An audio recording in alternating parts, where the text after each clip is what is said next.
My name is Laura Samuelson. I'll wait for the four-wheeler to take off. Okay, this is Okay. This is just for me. Okay, Laura Samuelson. It's Laura, and it's Samuelson. Okay. And you have a title you'd like to go after that? I'm director of the Carrie M. McLain Memorial Museum in Nome, Alaska. Okay. How long have you been doing that? I've been director here since 1997. 7 years. Okay. And how long have you moved to Nome? Moved to Nome in 1980 for adventure. Okay. Not and for did a you job. find it? I love it here. I love Nome. Every day, every single day is an adventure. Something unusual happens all the time here. It's for being a small town, and people think it's in the middle of nowhere. It's in the middle of everything. You know, we're on the Bering Strait, but Nome gets a lot of attention as a town because it's such a unique place. All right. I've never been to Nome. Tell me about Nome. You've never been to Nome. The only way to get to Nome is to fly. And once you get here, you will be struck by how truly unique it really is, and how it's retained the character it had from 100 years ago when they discovered gold here. Nome is still living the history that makes it famous for its name, you know, because Nome is an unmistakable name and everyone knows where Nome is located. But Nome is full of really interesting people. It's a culturally diverse community made up of people who were born and raised here, and then a lot of people that have come to live here from all over the world. So you get a lot of professionals living here, a lot of former artists from other places living here, and a lot of people looking for adventure too. Okay, so once upon a time there was no Nome, and then there was Nome. How did that come about? Well, in September 1898, three gentlemen called the Three Lucky Swedes, later known as the Three Lucky Swedes, their name was Japhet Lindeberg, Eric Lindblom, and John Brinchison, were prospecting for gold in this area, and they discovered gold at Anvil Creek on September 22nd, 1898. Well, there had been a gold rush in the Klondike that same year, actually in 1997 and 98, and it had petered out. And so that was just up the Yukon River, up from St. Michael. And those people found out about the gold discovery at Nome, and they came down that winter, about 5,000 of them, and settled in this area. There was no village here, no Eskimo village in this area. There was a village, Eskimo village, down at the Penny River called Sitnasak, and another village down by the mouth of the Nome River, and there were several other Eskimo villages in the area, but there was none right here. So the news of this gold discovery spread rapidly, and by that next summer in 1899, several thousand more people showed up to go prospect in the creeks. Well, people started getting really upset because what they had figured was just Swedish people had been making all this money discovering and claiming all the land for themselves. There wasn't enough land claims, enough gold claims to go around. So people started to get upset. Well, as luck would have it, one of the soldiers who was trying to keep peace in Nome at the time ran his hand through the sand on the beach at Nome and discovered gold. There was gold in the sand, and that was unbelievable. That meant easy pickings for people, and that's why it eventually became known as the poor man's paradise. So the news of that went south in the fall of 1899, and over the winter that brought up a lot of interest from people, and in the summer of 1900 was Nome became the site of the largest gold rush in Alaska. 40,000 people were here just like that, searching for gold. Okay. Why Nome? Like, why were the Three Swedes here to begin with? Like, did it look like a good place for gold, or did they do something else and just kind of stumbled across it, or what? Actually, in 1867, there was I gotta remember this history. Hold on here, because I know you won't use this part. But just let me know when you're ready. I'll start again. Okay, try again. Okay. In 1867, there was a government project to lay cable across Alaska and connect the United States with Europe, going to the west, farther west, across the Bering Strait around the world to Europe. Well, they had a party up here, and they were installing telegraph lines that would run across the whole country. And in the process of laying those lines, some of the members of that party, one of the guys' names was Daniel Libby, they found some colors, some gold down at what we now call Council. So they kept that in their mind and they went about their work. Well, as it turns out, the undersea cable was laid between New York and Europe and was put in before this other prospect came about. So this project was just left aside and everyone went home. Well, 30 years, that was in 1867. Well, 30 years later, you know, there's the Klondike Gold Rush, and these guys are living in California, and they're going, you know, I found gold up on the Seward Peninsula once, and maybe there's something to that. Well, they came back, and they came back in early 1898, actually, and started prospecting and talked to locals in the area, and there were other people living here, and there was actually a gold discovery at Council before there was a gold discovery at Nome. So that started attracting people to the area then. And then there was more stories, well, maybe there's more gold down the coast. So people just kept looking, and that's how they found it. All right. Tell me about Wyatt Earp. Wyatt Earp. Wyatt Earp came to Nome in 1899, just after gold had been discovered here, and he opened up a saloon on Front Street called the Dexter Saloon. It was just right down the street here, as a matter of fact, and his partner was a guy named Charlie Hoxie. And at that point in his career, Wyatt Earp had pretty much sort of was following all the rushes around America, and the Nome Gold Rush, being the largest gold rush in Alaska, attracted a lot of people, including Wyatt Earp. So with his saloon, he operated for 2 years. He made $85,000 and left Nome right at the right time and went back south again. So he did all right. Yes, he did good. Yeah, at that point, that was a lot of money. Any other notable characters? Yeah. What's his name? Now I really am moving around. His name was, that's why I wish I was inside. I remember his name. One of the U.S. presidents was here. Oh, man. God bless America. What's his name? Can I go run in and look? And actually, a lot of interesting characters were attracted to Nome, including Herbert Hoover, who later became a U.S. president, but at the time of the Nome Gold Rush, he was a mining engineer and did work up here. Rex Beach was here, famous author who eventually wrote The Spoilers, which was all about Nome. Tex Rickard owned the Northern Saloon right across the street from Wyatt Earp's saloon. He later built Madison Square Garden. He actually worked with Wyatt Earp to start prize fighting in Nome. Jack Dempsey fought up here. So they say that prize fighting began in Nome, Alaska. So they considered Nome to be Paris of the North. So like by 1900, we had a railroad here, we had power, they were installing telephone, and they just thought this was going to continue to be a very successful place. So a lot of people invested a lot of money here and stayed here for a long time.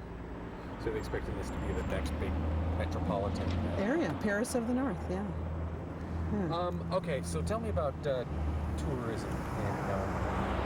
Would you say that the bulk of the tourists come to Nome for the history of the gold rush and that, or is it more like the Iditarod and the birds and that sort of thing?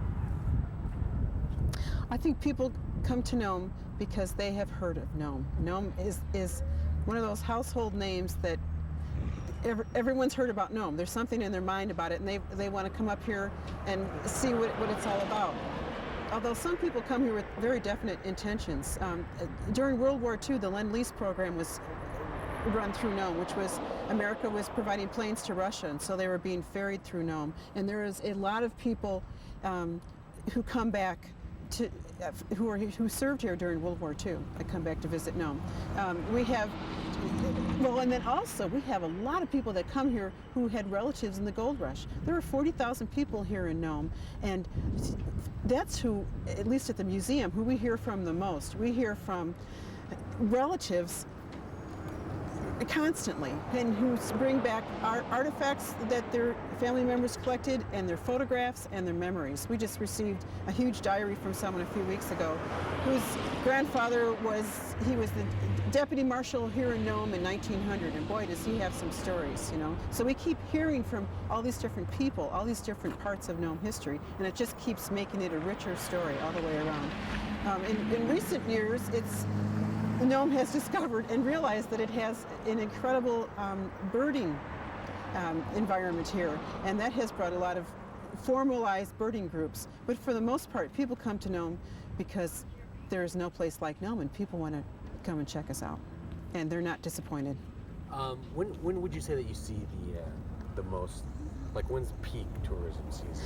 Actually, the peak of the tourism season every year is during Iditarod, which was, Nome is the end of the Iditarod sled dog race. And actually the Iditarod sled dog race was inspired by the 1925 diphtheria epidemic that occurred in Nome. We were out of antitoxin for this life-threatening disease, and they had to relay it by dog team to Nome. And so that was the inspiration for Joe Reddington Sr. to start the Iditarod. You know, why, my gosh, well, let's run it from Anchorage to Nome. So that's why that race always has to end here, because that's the true story. Okay, is there anything else that you'd like to add that I maybe didn't ask you a question about? You asked why people come here. Well, we talked about it's a great place to live and people get along really well, and everyone here is so friendly. You don't have to worry about crime. People are really honest. The countryside is stunningly beautiful. You can go out in the country here and not see anybody for miles and miles. You just have to worry about grizzly bears. That's what I have a lot of experience with personally, but there's tons of game around here to see and hunt and fish for as well. It's a beautiful place. It's really pristine. And okay, so things to keep in mind is try not to do too much of this because you'll move really big in the camera otherwise. Great. Close on you. Okay, and then just look at me, not the camera. Okay. All right, so first of all, tell me your name and spell it for me. My name's Nina Allen, Ninaallen. Okay, and what's your title? I am Clinical Director of Behavioral Health Services at Norton Sound Health Corporation. Okay, that's a really long time. Okay, so how long have you worked there? I've been there for about 2.5 years now. Okay, and how did you get involved with that? I read an ad in National Association of Social Workers looking for social workers to work in this region, and the ad at the end said must have a sense of humor, and I had never seen an ad requiring a sense of humor, so that seemed like it might be right up my alley. Okay. So you've been in Nome for 2 years then too? You moved to Nome? 2.5 years. I moved from Chicago. Okay. All right. So from what you tell, can you see that there's a need out here for? There's an extreme need for mental health professionals in this region. We have an extremely high rate of suicide. There's a lot of trauma, including generational trauma, a lot of crisis intervention, a lot of depression, anxiety, all the things that you would see in an urban environment you see here, and it's magnified because people are so isolated. Okay, and we're just going to stop for a minute while this plays. Okay, so had you finished what you were talking about? Mm-hmm. Okay. Let's see here. How did you get involved, or how did you become interested in behavioral health? Like, what led you into the field? I think what leads most people into the behavioral health field and the mental health field is that somebody identifies them as a healer, a natural healer, somebody who's able to identify with people, be compassionate, listen to people, and help them realize their own solutions to problems. So, like most of the people that I work with up here, I was always that person that people went to talk to. So it's not that you're crazy yourself? Not today. Okay, so let's see here. When you went to school, did you have any like peer support group or anything that like helped you get through school, or did you just have to tough it out yourself? We had peer support groups. We had lots of peer support groups. I think it's probably tougher for the students here because of the isolation, but with telecommunications being what it is, you can always teleconference, and Alaska, for as big as it is really kind of a small state, so there's always somebody close by on the phone that you can talk to. Have you heard of Raven's Quest? I have heard of Raven's Quest. I've been familiar with Raven's Quest since I came up here. Let's see here. What else can you tell me about about your job out here? What else can I tell you about my job out here? What is it that you do? What do I do? For example, right now I'm heading out to one of our villages, Gullivan, where I'll do assessments of people's mental health status, alcohol assessments, mental health assessments, treatment planning, trying to help people get better, feel better about how they are and or where they are and what their life is going to look like. Help them to access services. We have village-based counselors who go through training programs in the state and hopefully go on for their associate's degree, bachelor's and master's.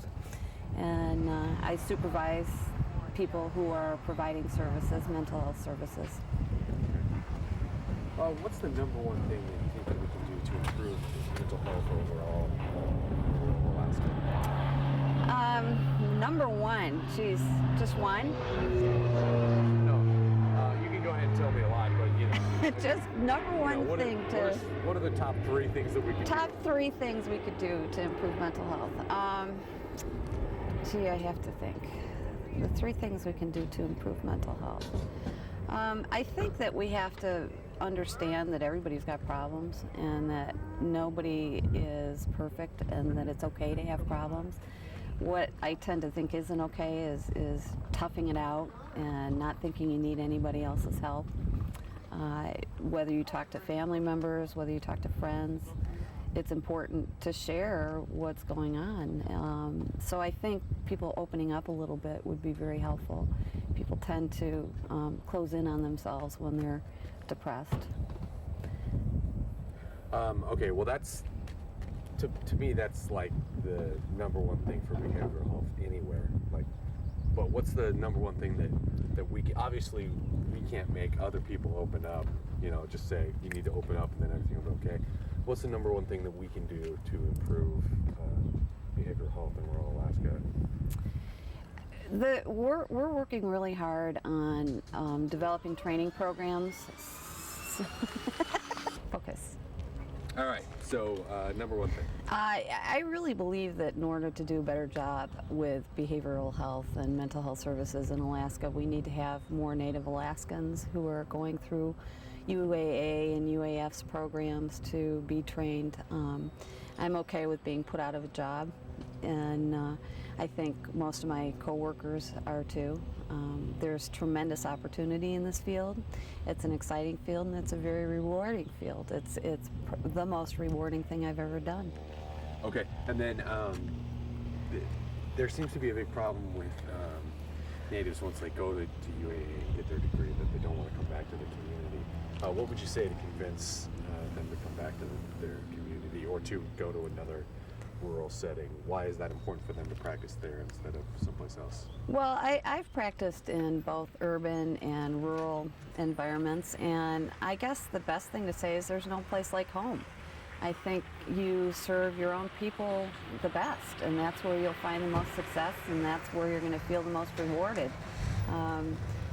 Problems are problems wherever you go, but there's a true sense of accomplishment when you help the people that you know. Okay. Is there anything else that you'd like to add that I didn't ask you a question about? No. No. Just one.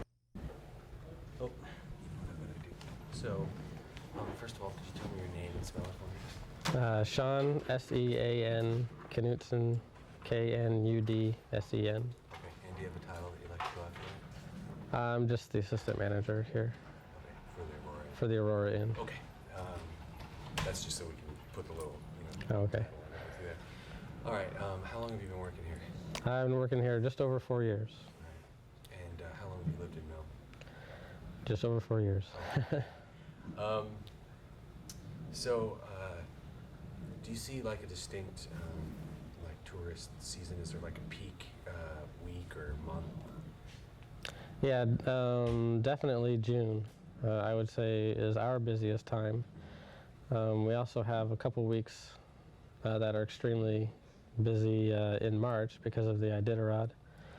But for the most part, it's summertime. There's a definite summer season. It begins the last week of May.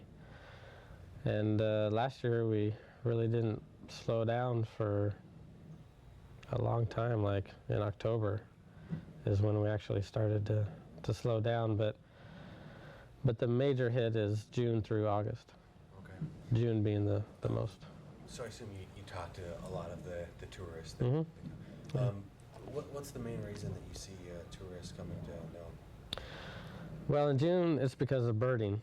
Bird watchers. Bird watchers come from all over the world now. They've mostly, it's been just in the country, but this year we've gotten a number of groups from overseas to do their bird watching activities, and but there's a lot of others still that are just up here for Nome and the history of Nome, and just some have been to. I've talked to some who have been to Alaska for a number of times. They like coming to the state, but they wanted to go somewhere in the state that they've never been, and so they come to Nome and go. Is there? You mentioned the birding thing. Is this a good place to bird, or there's? The Nome region is one of the hot spots in Alaska for bird watching because it's, from what I understand, I'm not a birder, but from what I understand, that a lot of migratory birds, they pass through this region. And so in the early weeks of June and certain other times throughout the summer, there are the most species, I guess, here at one time. A lot of migratory birds, and that's what they come for. And we get not only bird watchers as far as just the watchers, but we get photographers, professional bird photographers come up here for that reason also. Totally lost my question. Oh yeah. Okay. How important do you think that tourism is for the Nome economy? I think it's very important. I mean, we bring in a lot of revenue from the tourists that come in, not just during the summer, but like I said, for Iditarod and such. I know that a lot of the city brings in a lot of bed tax, for instance, through the various hotels and inns that are here in Nome. So I know that helps, and just other tourism, the cruise ships coming in, bringing people in. I think from just about anywhere, revenue from tourism is a great help to the economy, especially in a smaller community, I think, like Nome, that has some attraction to outside people.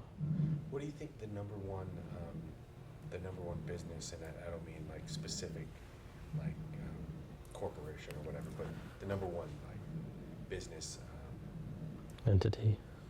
Yeah, or type of business that get. What business gains the most from tourism here in Nome? Well, certainly the hotels. All the places to stay. There's quite a few bed and breakfasts in town, and also the local shops, the bars. Lots of tourism there, and but especially the gift shops, and we have our vehicle rental agency here. Stampede is certainly benefits from that. Yeah, I've heard that there's like 300 miles of roads or something. Yeah, there's about 300 or so miles worth of roads that you can explore. There are 3 main highways that lead out of Nome. They're all dirt highways. One of them goes to the Nome Teller Highway, goes out to a native village of Teller. I think there's a population of somewhere around 300, maybe a little less. But it's an all-native village, and you can go all the way out there. There's the Council Highway, which goes out along the beach for a ways, about 30 miles or so, and then it passes through the old village of Solomon, which is only occupied during the summer. And then it keeps going out to a town called Council, where is also, to be honest, I'm not sure if people live there year-round, but I know that a lot of people are living out there during the summer. I think it's kind of a summer getaway town, but there's... What do they do out there? Is it like a hunting thing? Relax. I don't know, kind of get away from it all. It's right on a river, though, so there's a lot of fishing, I'm sure, that goes on, and and hunting. For Let me see. Do you, gosh, do you have anything else that you'd like to say now that you have the opportunity to, that maybe I didn't ask you a question about? I don't know. Just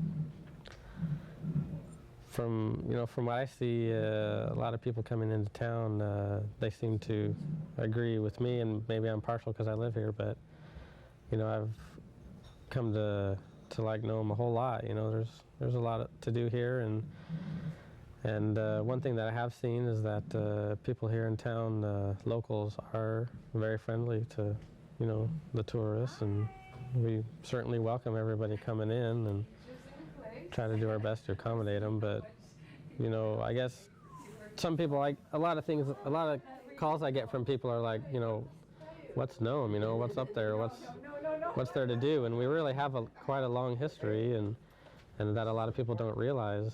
We have a lot of historical structures around here that might surprise people, I think, if they really knew what was up here. So we'd love to get people coming up here just to share that with them. Okay, I think that's everything that I have. Okay. Oh, we don't need the mileage. Okay. And then I'm going up to park, and maybe he's going to play. Okay. So did you have a good sleep? Yeah, I had a good sleep. Did you have engaged, That's what they've done